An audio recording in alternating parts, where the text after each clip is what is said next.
Assalamualaikum warahmatullahi wabarakatuh.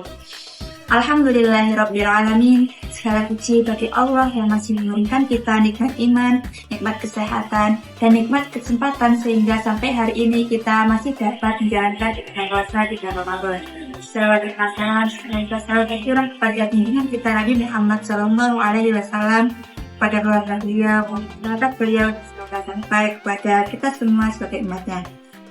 Anak-anakku sekalian, Bapak Ibu guru, serta penonton di rumah, tanpa terasa hari ini kita sudah memasuki puasa yang ke-25 di bulan Ramadan. Artinya perjalanan Ramadan kita sudah hampir sampai di penghujung.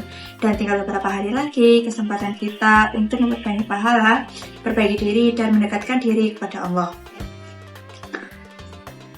Maka masih menjadi hal yang penting bagi kita untuk mengulas kembali, mengingat kembali apa sebenarnya makna dari puasa itu, agar puasa yang kita jalankan tidak hanya sekedar menahan lapar dan haus saja. Maka dari itu, pada Ngabuburit kali ini kita akan membahas terkait puasa. Pembahasan pertama dalam kitab yaitu tentang apa itu puasa. Di sini dijelaskan bahwa puasa ialah menahan diri dari makan, minum, jima, dan segala sesuatu yang membatalkan puasa sejak dari terbitnya fajar sampai terbenamnya matahari pada seluruh hari di bulan Ramadan. Dari pengertian ini kita tahu bahwa puasa adalah menahan diri. Jadi menahan diri dari apa? Yang pertama menahan diri dari makan dan minum sejak azan subuh sampai maghrib. Kemudian menahan diri dari perbuatan yang mampu membatalkan puasa dan sebenarnya maknanya bisa lebih luas lagi, yaitu menahan diri dari perbuatan dosa. Seperti contoh dalam kehidupan kita sehari-hari, yaitu saat kita merasa haus di siang hari, kita tetap tidak minum meskipun ada air di depan kita. Kita sedang kesal kepada teman kita, tetapi kita menahan diri untuk tidak kesal atau berkata kasar kepada teman kita. Dan menahan diri ketika ujian kita tidak mencontek bahwa kita tahu bahwa perbuatan itu adalah perbuatan yang tidak baik. Itulah gunanya untuk menahan diri kita selama kita berpuasa. Pembahasan yang kedua yaitu puasa di sini diwajibkan atas siapa? Dalam kitab dijelaskan bahwa ala kulli muslimin balighin akilin qadirin alaihi tahirin minal haidi wan nifasi. Jadi puasa diwajibkan atas setiap muslim yang baligh, berakal, mampu berpuasa dan suci dari haid dan nifas. Jadi sebagian dari kita mulai belajar puasa sejak kecil. Nah itu sebenarnya adalah latihan agar kita ketika sudah balik, kita sudah terbiasa untuk menjalani puasa tersebut. Pembahasan selanjutnya yaitu terkait fardunya puasa. Dalam kitab di sini dijelaskan bahwa ada dua fardunya puasa. Yang pertama yaitu an-niyatu fi kulli lailatin min Ramadan. Jadi niat pada setiap malam di bulan Ramadan. Maka kenapa ketika kita sholat tarawih, ketika kita setelah selesai doa, kita membaca niat bersama-sama, nah itu bertujuan agar kita tidak lupa untuk berniat dalam menjalankan puasa. Yang kedua yaitu al-imsaku 'anil muftirat, menghindari dari perkara yang membatalkan puasa. Anak-anakku sekalian, Bapak Ibu guru dan pemirsa di rumah, seringkali kita fokus pada menahan lapar dan haus tetapi kita lupa pada niat. Padahal puasa dimulai dari niat dalam hati di malam hari bulan Ramadan. Misal saat sahur kita berniat, saya berniat puasa esok hari karena Allah Ta'ala. Dan dengan niat tersebut, puasa kita akan menjadi ibadah.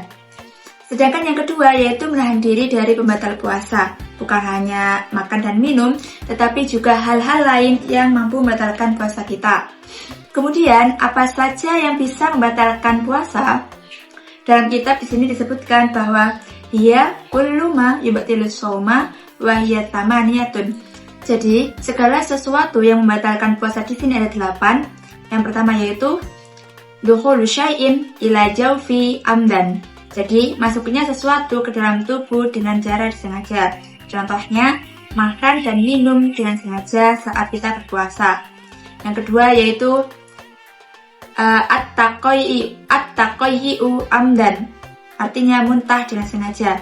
Jadi muntah dengan sengaja di sini maksudnya kita sengaja memasukkan sesuatu ke mulut kita sampai kita mual, sampai akhirnya kita muntah, dan itulah muntah yang disengaja. Jadi sengaja memasukkan sesuatu yang akhirnya muntah. Kecuali muntah yang memang tidak disengaja tiba-tiba keluar, nah itu tidak membatalkan puasa. Yang ketiga yaitu al-haidu atau haid pada perempuan. Yang keempat an-nifasu yaitu darah setelah melahirkan, dan yang kelima inzalul manihi amdan yaitu mengeluarkan mani dengan sengaja. Dan yang keenam al-jima'u amdan atau berhubungan suami istri dengan sengaja di bulan Ramadan di siang hari maksudnya, dan itu juga membatalkan puasa. Kemudian murtad, dan yang terakhir al-jununu atau hilang akal serta gila. Jadi dari 8 hal ini kita belajar bahwa puasa tidak hanya sekedar tidak makan dan tidak minum, tetapi juga menjaga diri dari hal-hal lain yang bisa merusak ibadah kita. Pembahasan selanjutnya yaitu hari-hari yang diharamkan untuk berpuasa. Dalam kitab disebutkan bahwa hari yang diharamkan untuk berpuasa yaitu ada 3. Yang pertama 2 hari raya, yaitu hari raya Idul Fitri dan hari raya Idul Adha. Kemudian yang kedua yaitu hari-hari tasyrik, yaitu tanggal 11, 12, dan 13 pada bulan Zulhijjah. Dan yang terakhir ada hari yang meragukan atau Yaumul Syak atau hari yang belum jelas apakah sudah masuk di bulan Ramadan atau belum. Jadi pada hari itu kita masih diharamkan untuk berpuasa karena ada keraguan apakah malam ini maksudnya besok ini sudah mulai berpuasa atau tidak. Jadi kita masih ragu untuk melaksanakan puasa di esok harinya. Hal ini menunjukkan bahwa dalam Islam tidak semua hari bisa digunakan untuk berpuasa. Justru di hari raya kita diperintahkan untuk bergembira dan bersyukur pada Allah. Anak-anakku sekalian, Bapak Ibu guru dan pemirsa di rumah, sekarang kita sudah berada di 5 hari terakhir di bulan Ramadan, yang mana berarti kesempatan kita sudah tinggal sedikit lagi.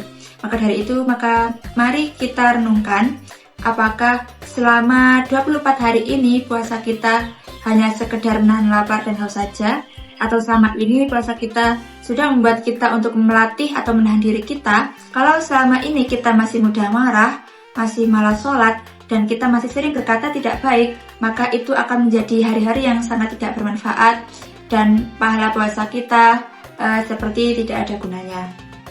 Maka hari-hari terakhir Ramadan inilah kesempatan terakhir untuk kita berubah. Semoga puasa kita diterima oleh Allah dan dosa-dosa kita diampuni serta dipertemukan dengan malam Lailatul Qadar. Wallahu a'lam bishawab. Assalamualaikum warahmatullahi wabarakatuh.